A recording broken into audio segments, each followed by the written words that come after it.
സാറയുടെ സംസാരം കേൾക്കുമ്പോ അടുത്ത് നിന്ന് മാറാനേ തോന്നുന്നില്ല. അത്രയ്ക്ക് സ്വീറ്റാണോ? തീർച്ചയായിട്ടും. മുത്തശ്ശി, ഞങ്ങളുടെ ഏറ്റവും വലിയ ആഗ്രഹമായിരുന്നു മുത്തശ്ശിയെ പൊന്നുപോലെ നോക്കണമെന്ന്. കാരണം ഞങ്ങൾ രണ്ടുപേരും ഇങ്ങനെ ഒന്നിച്ചെടുക്കാൻ കാരണം മുത്തശ്ശിയല്ലേ. പിന്നെ ഈ കഞ്ഞു കുടിച്ചിട്ട് എഴുന്നേറ്റ് കഴിഞ്ഞാ പിന്നെ മുത്തശ്ശിയുടെ മുഖം വാടി കാണാൻ പാടില്ല. മുത്തശ്ശിയെ ബുദ്ധിമുട്ടിക്കുന്ന ചിന്ത എന്താണോ അപ്പൊ തന്നെ അതിന് വിട്ടുകളയണം. ബാക്കിയൊക്കെ നമുക്ക് വരുന്നിടത്ത് വെച്ച് കാണാം. ശരി, എന്റെ മുഖത്തൊരു അസ്വസ്ഥത വന്നിട്ട് ഇനി നിങ്ങൾ കാണില്ല. പോരെ? ആ മോളെ രാധികെ, നമുക്ക് നമ്മുടെ പഴയ കാലത്തിലേക്ക് അങ്ങ് പോവാം. ഇതെന്തിനാ ഈ സങ്കടവും ചുമന്നിട്ട്, അല്ലേ? ആ, അങ്ങനെ മിടുക്കി കുട്ടിയായിട്ട് വാ.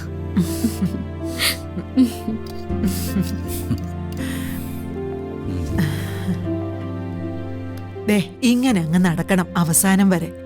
അതേ ഉള്ളൂ മുത്തശ്ശിയുടെ പ്രാർത്ഥന.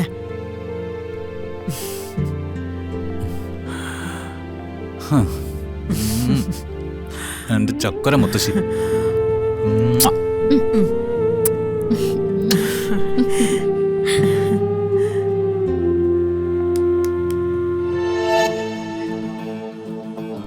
മുത്തശ്ശി, എന്തായാലും ഇന്ന് ഷൂട്ടില്ലല്ലോ, നമുക്ക് എവിടെയെങ്കിലും ഒന്ന് പോയാലോ?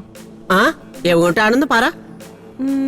മുത്തശ്ശിക്ക് ഏതെങ്കിലും അമ്പലത്തിൽ പോകണമെന്ന് ആഗ്രഹമുണ്ടോ? എന്തിന്?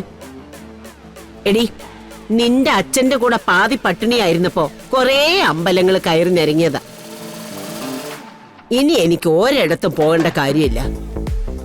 കൊണ്ടുപോവുകയാണെങ്കിൽ നീ എന്നെ കാഴ്ചകൾ കാണുന്ന സ്ഥലത്ത് കൊണ്ടുപോകും.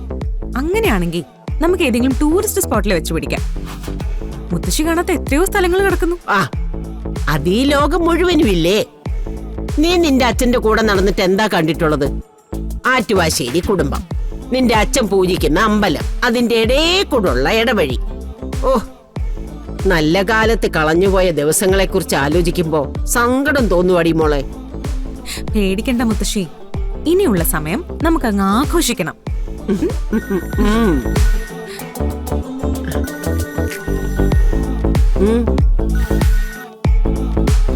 ഹലോ, സത്യമാണോ? ആ, ശരി ശരി, ഞാൻ പിന്നെ വിളിച്ചോളാം. ആരാടി? ആറ്റുവാശ്ശേരിയിൽ വടക്ക് ഭാഗത്തുള്ള ആ രശ്മി ചേച്ചി ഇല്ലേ?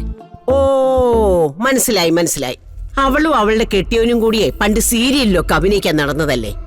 നമ്മള് സിനിമ തുടങ്ങിയെന്ന് അറിഞ്ഞപ്പോഴേ സിനിമയിൽ ചാൻസ് ചോദിക്കാൻ വിളിച്ചതായിരിക്കും. ഒടുപ്പിക്കരുത് ഒരെണ്ണത്തിന്. വേഷം ചോദിക്കാനൊന്നും അല്ല മുത്തശ്ശി. പിന്നെന്താ, സഹായം ചോദിക്കാനോ? എടി, നിന്റെ കയ്യിലിപ്പോ ഇഷ്ടംപോലെ കാശുണ്ടെന്നേ അവിടെയുള്ള എല്ലാവർക്കും അറിയാം. ഓരോന്ന് വന്നോളും കൈനീട്ടി എരക്കാൻ. മുത്തശ്ശി പറയുന്നത് കേക്ക്. ആ, രശ്മി ചേച്ചി വിളിച്ചതേ സന്തോഷമുള്ളൊരു കാര്യം പറയാനാ. ആ, എന്നാ കേക്കട്ടെ. ആറ്റുവാശ്ശേരിയില് നമ്മുടെ വീട്ടിലൊരു ഗസ്റ്റ് വന്നിട്ടുണ്ട്. ആ, വളരെ വിശേഷപ്പെട്ടൊരു ഗസ്റ്റ്. ഓ, അവൻ അവിടെയല്ലേ താമസിക്കുന്നത്. അവന്റെ കൂട്ടുകാര് വല്ലതും ആയിരിക്കും. അവന്റെ കൂട്ടുകാരൊന്നും അല്ല മുത്തശ്ശി, അവന്റെ പ്രാണനാ വന്ന് കയറിയിരിക്കുന്നെ. കണിമംഗലം ജയഭാരതി. നമ്മുടെ വീട്ടിലോ? ആറ്റുവാശ്ശേരിയിലോ? കണിമംഗലത്തുനിന്നും അടിച്ചു പുറത്താക്കിയതാണോന്ന് രശ്മി ചേച്ചിക്കൊരു സംശയമുണ്ട്. അപ്പൊ സ്വാഭാവികമായിട്ടും ഇനി ആറ്റുവാശ്ശേരി തന്നെ ഉണ്ടാവും. ആദ്യം അവൻ, പിന്നെ അവന്റെ മുത്തശ്ശി, താമസിയാതെ അവന്റെ അച്ഛനും അമ്മയും. തറയി ചവിട്ട മണ്ണില്ലാത്തവര് ആറ്റുവാശ്ശേരി സ്വന്തമാക്കാനുള്ള നീക്കമാണല്ലോടി. അച്ഛനെ സംബന്ധിച്ചിടത്തോളം സന്തോഷമായിരിക്കും. പ്രിയപ്പെട്ട മോളുടെ ബന്ധുക്കളല്ലേ. നിന്നെ കണിമംഗലത്തുനിന്ന് പുകച്ച് പുറത്തു ചാടിച്ചത് ജയഭാരതി ഒരുത്തിയ. അവള് കൊടുത്ത ധൈര്യത്തിലാ രാധിക കിടന്ന് ആറാടിയത്. എന്റെ കൺമുമ്പിലിട്ട് അവള് നിന്നെ തല്ലി. അങ്ങനെ ഒരുത്തി ആറ്റുവാശ്ശേരി കിടക്കണോടി. ആറ്റുവാശ്ശേരി മുത്തശ്ശിയുടെ സ്വന്തമല്ലേ. എന്താ വേണ്ടെന്ന് തീരുമാനിച്ചു. നീ ഒരു യാത്ര പോണോന്ന് പറഞ്ഞപ്പോ ഇത്രയും നല്ലൊരു സ്ഥലത്തേക്കാണെന്ന് ഞാൻ കരുതിയില്ല.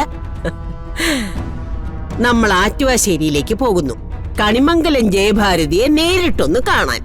പക്ഷേ ഇന്നാള് നമ്മൾ പോയത് ഓർമ്മയുണ്ടല്ലോ മുത്തശ്ശി. ആ, ഈ പാവപ്പെട്ടവർക്ക് ഒന്ന് ജയിക്കണ്ടേടി മോളെ. ഇടയ്ക്കൊക്കെ ഒന്ന് തോറ്റാലല്ലേ നമുക്ക് ഉശിര് കൂടൂ.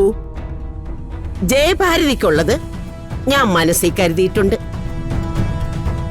ഒട്ടും വൈകണ്ട, നമുക്ക് ഇറങ്ങാം.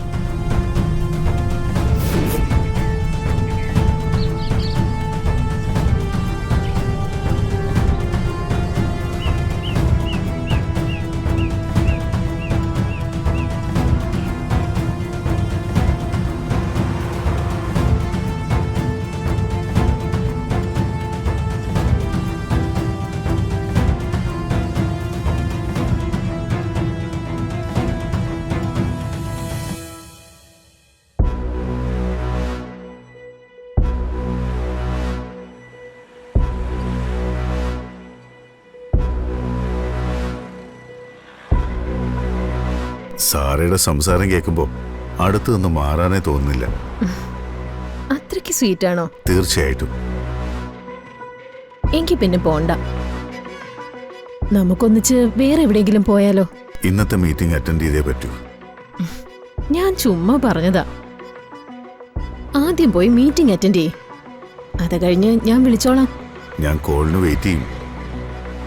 വിളിക്കാമെന്ന് പറഞ്ഞ സാറ വിളിച്ചിരിക്കും. വിളിക്കാതിരിക്കാൻ പറ്റില്ല. ശരി. ശരി.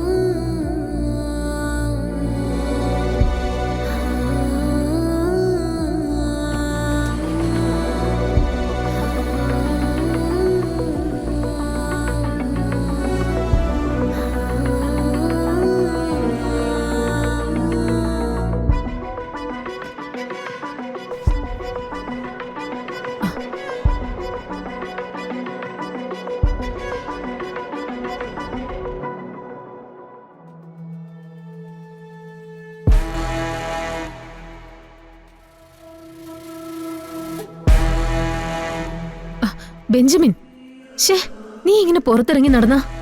വിദേശത്ത് പോകാനുള്ള കാര്യങ്ങളൊന്നും ഇതുവരെ ഓക്കെ ആയിട്ടില്ല. ഞാൻ എന്തെങ്കിലും ഫുഡ് വാങ്ങിക്കാൻ ഇറങ്ങിയതാ. അപകടത്തിൽ ചെന്ന് ചാടരുത്. അപകടത്തിൽ ചെന്ന് ചാടുന്നത് ഞാനോ അതോ നീയോ?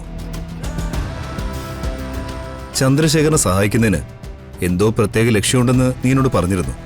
ഇതായിരുന്നല്ലേ ലക്ഷ്യം? അല്ല, എന്തായിരുന്നു അയാളുമായിട്ട്? ഞാനും ചന്ദ്രശേഖരനും തമ്മിൽ പ്രണയത്തില എന്ന് ചന്ദ്രശേഖരൻ വിശ്വസിക്കുന്നു. ഞാൻ അങ്ങനെ വിശ്വസിപ്പിച്ചു. സാറ, ബെഞ്ചമിൻ, പ്രണയിക്കാനാണെങ്കിൽ എത്രയോ പേര് സാറയുടെ മുന്നിൽ വന്നിരിക്കുന്നു. അതും അതിസുന്ദരന്മാരും അതിസമ്പന്നരുമായ ചെറുപ്പക്കാർ. എന്നിട്ടും ആ ചന്ദ്രശേഖരൻ എന്ന കിളവനെയാണ് ഞാൻ തിരഞ്ഞെടുത്തതെങ്കിൽ അതിനൊരു ഉദ്ദേശം ഉണ്ടായിരുന്നു.